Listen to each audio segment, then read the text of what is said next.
Muy bien, ahora sí vamos a continuar hablando acerca del género narrativo. Ya vimos el género lírico, el género dramático, así que nos toca ver el género narrativo. El máximo representante aquí es Miguel de Cervantes Saavedra. El género narrativo podemos dividirlo en tres especies. Tenemos la novela pastoril, la novela picaresca y la novela de caballerías. ¿Ok? En cuanto a la novela pastoril, el tema es relatar la vida y los amores de los pastores. Tenemos las obras que más destacan: la Galatea, escrita por Cervantes; la Arcadia, escrita por Lope de Vega; y Diana, escrita por Jorge de Montemayor. Dentro de la novela picaresca, tenemos que su principal característica de ese tipo de novelas es de que va a narrar la vida y las aventuras de un pícaro, un joven más que nada, y está narrada en forma autobiográfica, ¿no? Destaca aquí El Lazarillo de Tormes, escrito por un autor anónimo. Tenemos El Diablo Cojuelo, de Vélez de Guevara, y Vida del Buscón, de Francisco de Quevedo. Finalmente, dentro de la última especie, tenemos a la novela de caballerías. El tema central es narrar las hazañas y las aventuras de un caballero feudal, ensalzando el valor, el honor y la lealtad. Las obras que destacan aquí es el Amadís de Gaula, el Amadís de Grecia, el Palmerín de Oliva y Tirante el Blanco.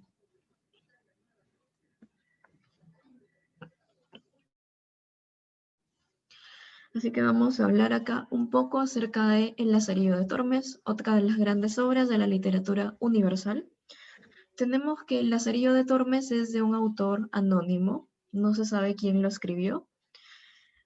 Pertenece al género narrativa, a la especie de una novela autobiográfica, una novela picaresca, ¿no?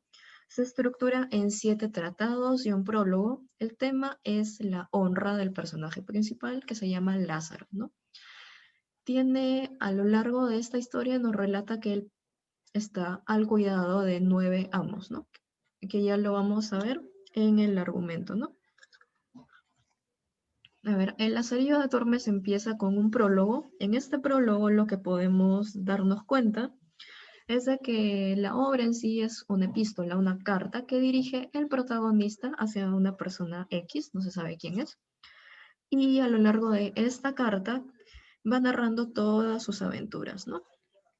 Entonces empezamos con el primer tratado, con ese tratado que prosigue el prólogo, ¿no? Aquí podemos conocer un poco más acerca de la vida temprana, la niñez de Lázaro. Lázaro es un chico que procede de una familia humilde. Esta familia vive cerca del río Tormes. Es por eso que se le llama Lazarillo de Tormes, ¿no? Tormes es el río cerca al cual su familia vive.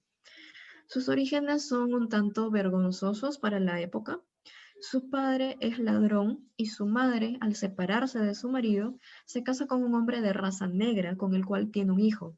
Este comportamiento de un blanco mezclado con un negro, en esa época, la época en la cual fue escrita esta obra, era muy mal visto, ¿no? Entonces, conforme Lázaro va creciendo, su madre le obliga a trabajar con un mendigo ciego, sirviéndole de guía, para que pueda ganarse un poco de dinero y que no sea una carga más para su madre. Aquí es donde comienzan las aventuras del Lazarillo, de Lázaro, quien se encuentra con que el ciego es un hombre extremadamente avaro y por ello apenas le da alimento. Entonces, Lázaro tiene que ingeniárselas para poder comer y de esa manera sobrevivir, ¿no? Para poder saciar su apetito, su sed, Lázaro se ve con la necesidad de usar ciertas mañas para engañar a su amo y poder comer en más cantidad de lo que éste quiere darle, ¿no? Alguna de estas trampas, por ejemplo, es hacerle un agujero a la jarra de vino del ciego para poder beber de ella sin que éste se diera cuenta. Sin embargo, el ciego sí se percata, ¿no?, de lo que está haciendo el joven y lo castiga frecuentemente con palos y golpes. Entonces, después de haber narrado diferentes aventuras y las trampas que ingenia Lázaro para poder vivir de una mejor manera, al final decide abandonar al ciego y cambiar de amo, ¿no? Entonces pasamos al siguiente tratado, que es, bueno, ese tratado comienza en el momento en el cual el protagonista abandona al ciego y después de un tiempo en el cual es mendigo, empieza a trabajar como ayudante del clérigo para dar la misa, ¿no? Entonces, el joven cree haber obtenido una posición dentro de la jerarquía social, pero no está más lejos de la realidad, ¿no? El clérigo también es un avaro y además de maltratar a Lázaro, porque solamente se narra en la hora de que le da de comer cuando van a entierros, ¿no? Entonces el resto del día no lo alimenta de ninguna forma. Entonces Lázaro nuevamente se ve obligado a usar su ingenio para poder saciar su apetito. Una de las anécdotas que se narra en esta novela es que Lázaro hace una copia de la llave del lugar donde se guarda el pan, y entonces él va sacando pan cuando desea. Y cuando el clérigo le pide explicaciones al respecto, Lázaro le echa la culpa a los ratones, que según él son los que se comen el pan, ¿no? Al final de ese tratado, el clérigo descubre que es Lázaro el que le ha estado robando el pan y lo echa de la casa. Entonces pasamos al tratado 3, al tratado tercero. En este momento el protagonista, luego de haber sido despedido por el clérigo, se va a mudar a la ciudad de Toledo y conoce a un escudero que le da la oportunidad de trabajar como su criado. Lázaro cree que es un hombre rico y que con él no va a pasar hambre, pero cuando llega a la alcoba del escudero, a la habitación que él le da, descubre que este hombre vive en la más absoluta miseria y que con sus trajes y el porte que lleva, lo único que quiere es tratar de mantener las apariencias, ¿no? Así que con este amo Lázaro lo va a pasar igual de mal que con los anteriores y no tiene casi para poder comer y para poder subsistir, ¿no? Sin embargo, acá Lázaro no puede robarle la comida a su amo porque no dispone de ella. El escudero no tiene de dónde comer, ¿no? Sin embargo, se ve ingeniado para buscar alguna manera de poder comer él y también de que coma su amo, ¿no? Porque lo que sucede, como ya hemos visto, es que este hombre, el escudero, es un hombre que guarda las apariencias, así que no le conviene, no quiere pedir limosna en las calles, tampoco quiere trabajar. Él lo que quiere es mantener su estatus a pesar de que no tenga cómo hacerlo, ¿no? Entonces, cuando al final de ese tratado el casero, el que le alquilaba la casa, viene a cobrarle el monto que le debe, entonces lo que hace el escudero es irse de esta casa y abandona a Lázaro a su suerte. Pasamos al cuarto tratado. En este cuarto tratado nos encontramos con que las vecinas del escudero ayudan a Lázaro a buscarse un nuevo amo al cual servir. Es aquí que llevamos al fraile, el fraile de la Merced. Es un hombre religioso, le encanta dar paseos y caminar y descubrir nuevos lugares. Entonces Lázaro sigue a su nuevo amo en todas sus excursiones. Incluso durante los primeros 8 días lo que pasa aquí es que los zapatos del joven terminan rompiéndose. El fraile, al ver esto, le compra un nuevo par de zapatos para que pueda continuar con la marcha. Sin embargo, Lázaro se va a cansar de caminar y caminar y caminar y va a terminar abandonando a este amo. Pasamos al quinto tratado. Este momento es cuando Lázaro consigue un nuevo amo. Tiene como amo en este tratado al buldero. El buldero es un funcionario que trabajaba al servicio de la iglesia. Sin embargo, a pesar de que este es su empleo primordial, lo cierto es que no va a resultar más que un estafador que está haciendo tratos por lo bajo con el alguacil para ganar dinero, vendiendo bulas. ¿Qué son las bulas? Son un documento que se expedía en la Edad Media y que podía absolver a una persona de un pecado o falta cristiana que hubiera cometido. Sin embargo, el negocio no prospera y al final se termina inventando una pelea entre este señor, el buldero, y el alguacil. Y pues finalmente, cuando Lázaro se da cuenta del tipo de persona que era el amo para el cual estaba trabajando, decide abandonarlo y buscar un amo más honesto, ¿no? Llegamos al sexto tratado, donde el joven cambia nuevamente de amo y llega a servir a un pintor de panderos. Va a estar muy poco tiempo con él y va a terminar yendo con un capellán después de haber entrado en una iglesia, ¿no? Entonces, acá hay un desorden. Es primero el pintor y después sigue el capellán. El capellán se convierte en su nuevo amo y le da a Lázaro un asno y cántaros de agua para que vaya a venderle entre la gente de la ciudad. Aquí es por primera vez en toda la historia que Lázaro tiene un trabajo serio, un trabajo remunerado, porque cada sábado recibía comisiones de parte de sus amos, ¿no? Dependiendo de las ventas que había tenido. Entonces, Lázaro se quedó 4 años sirviendo a este amo.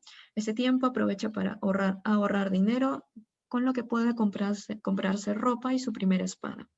Cuando considera de que ya ha aprendido lo suficiente, termina abandonando al capellán y dejando este oficio, ¿no? Pasamos al tratado número 7, donde Lázaro consigue convertirse en el pregonero de Toledo, un empleo honorable y que le permite vivir bien, sin lujos y sin miserias, ¿no? Antes había servido al alguacil, pero por un tiempo muy corto, y pasa finalmente a servir al arcipreste de San Salvador, para que al final este arcipreste case a Lázaro con una de sus criadas, ¿no? Sin embargo, lo que sucede aquí es de que había rumores de que su esposa le estaba siendo infiel. Sin embargo, Lázaro se ha oído sordos a esta palabrería, decide casarse y vivir felizmente con su esposa. Y así es como termina la novela de Lazarillo de Tormes, que nos presenta al final a Lázaro, un hombre que ha alcanzado la estabilidad en su vida, ¿no? Según sus propias palabras. Ahora sí vamos a hablar de Miguel de Cervantes Saavedra. Nace en 1547 y fallece en 1616. Es conocido como el Manco de Lepanto.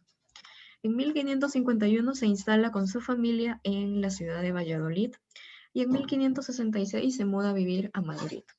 En el año de 1569 se incorpora a la milicia y 2 años después combate en la batalla de Lepanto, la batalla que era contra los turcos, que se dio el 7 de octubre de 1571. Es justamente en esta batalla que él queda herido en un brazo y lo pierde, ¿no? Es por eso que le llaman el Manco de Lepanto. Cuando regresaba a España luego de estas batallas, fue hecho rehén por los turcos y permaneció así durante 5 años, en el periodo de 1575 a 1580. Cuando queda libre, regresa a Madrid y escribe su primera novela, La Galatea, que fue publicada en el año de 1585, ¿no? Después de esto, trabaja como recaudador de impuestos en Sevilla, pero en 1597 es encarcelado luego de haber sido acusado de cierta complicidad en un fraude bancario, ¿no? Las novelas, ya hemos visto que él escribió La Galatea. Tenemos dramas como Numancia, poesía, Viaje del Parnaso, pero su obra maestra, la que más destaca, El ingenioso hidalgo Don Quijote de la Mancha, simplemente Don Quijote de la Mancha, ¿no? Esta obra pertenece al género narrativo, a la especie de la novela. Se estructura en 2 partes. Tenemos el ingenioso hidalgo Don Quijote de la Mancha y luego el ingenioso caballero Don Quijote de la Mancha. El tema central es la lucha entre el idealismo representado por el Quijote y el pragmatismo, el objetivismo por parte de Sancho Panza, ¿no? Él era el realista de esta dupla. Los personajes son Alonso Quijano, Don Quijote, Sancho Panza, uno de sus subordinados, Dulcinea del Toboso, que era más que nada una representación, la forma que él llamaba a una pastora de la cual él estaba enamorado. Tenemos también el cura, el barbero y Sansón Carrasco. Así que vamos a ver en qué consiste. Hay una frase muy famosa que es la que da comienzo a la obra del Quijote de la Mancha. Comienza así, donde dice que en un lugar de la Mancha, de cuyo nombre no quiero acordarme, no ha mucho tiempo que vivía un hidalgo de los de lanza y astillero, adarga antigua, rocín flaco y galgo corredor. Lo que es ¿qué significa esto, no? Los de lanza y astillero se refieren a una especie de rifle de caza. Una adarga antigua es una especie de escudo. También lo que es un rocín flaco. Un rocín es un caballo. Y un galgo corredor. Galgo es un perro. Entonces vamos a hablar acerca de la primera salida que se da en la obra, que esto abarca los primeros 8 capítulos del primer tomo del libro. Aquí comienza la supuesta locura de Don Quijote, porque el protagonista decide convertirse en un caballero andante, llevando su viejo caballo Rocinante a recorrer toda España. Don Quijote sale solo en busca de ser armado caballero. Durante este recorrido, el protagonista desata su imaginación y pone de manifiesto la locura, deformando la realidad que lo rodea. Por un lado, tenemos de que confunde una venta con un castillo. Tenemos también el que estaba vendiendo, ¿no? Lo confunde con el señor del castillo. Y para seguirle la corriente, esta persona lo nombra caballero, ¿no? Después de haber conseguido su cometido, Don Quijote va en busca de más aventuras y pretende solucionar las injusticias. Una de ellas es el abuso de poder por parte de Juan Aldudo, que era un labrador, hacia su mozo Andrés. Otra de sus aventuras tiene lugar con unos mercaderes toledanos cuando pretende que estos reconozcan a Dulcinea del Toboso como la dama más bella del mundo. Al final, lo que sucede es que Don Quijote es apaleado por estos comerciantes, ¿no? La aventura no dura mucho, ya que sus vecinos lo encuentran gritando sus heridas de guerra, por lo cual lo llevan a su casa, ¿no? Ahí su sobrina y el ama de llaves consideran que los libros que ha leído Don Quijote son el motivo de su locura. Entonces, después de esto, el cura y el barbero deciden quemar algunos ejemplares que tiene en la biblioteca. Posteriormente, Don Quijote elige a Sancho Panza como su escudero y le promete que si lo acompaña lo va a hacer gobernador de una isla. En la segunda salida tenemos que abarca lo que queda del primer tomo de este libro. En esta salida aparece junto con Sancho Panza, ¿no? Sancho decide llevar a su asno y acompañar a Don Quijote a lo largo de sus aventuras, luego de mucha insistencia por parte del Quijote, ¿no? En esta segunda salida, suceden los famosos relatos, que estoy segura que han escuchado, acerca de los molinos de vientos, a los cuales Don Quijote los ve como los gigantes. También las plebeyas que se convierten en princesas y los títeres en moros, ¿no? Y Sancho Panza es el que no le dice nada a Don Quijote acerca de lo que él imaginaba por temor a lastimar, ¿no? Porque a pesar de que Sancho Panza le decía que en verdad eran unos molinos, Don Quijote insistía en que eran gigantes y que tenían que batallar con ellos, ¿no? Pasamos así a la tercera y última salida, que es todo el segundo tomo del libro, que se llama El ingenioso caballero Don Quijote de la Mancha. Relata todas las desventuras, las burlas, los engaños de esos dos aventureros. Acá, Sansón Carrasco es el encargado de traer a Don Quijote de vuelta en la cordura, convenciéndolo al fin de que deje sus aventuras fantasiosas de caballero andante y que vuelva a su tierra. Su primer intento fue de disfrazarse como el caballero de los espejos, el primer intento de Don Quijote en este nuevo libro. Sin embargo, es derrotado, ¿no? Asimismo, Sansón se disfraza de caballero de la Blanca Luna, tratando de disuadir a Don Quijote de que prosiga con sus aventuras, y desafía a duelo a Don Quijote de la Mancha, alegando de que su doncella es más bella que Dulcinea. Don Quijote acepta este duelo y al perder cumple su palabra de dejar sus andanzas por un año. Es así que vuelve a su casa, pero cae enfermo y, bueno, aparentemente regresa a la cordura disculpándose por todos los problemas causados, pide hacer su testamento y finalmente muere en paz, ¿no? Según lo que narra el libro. Y bueno, hemos llegado al final con esta obra, Don Quijote de la Mancha, que es considerado por muchos la mejor obra de todos los tiempos. Pues no sé si tienen alguna consulta adicional.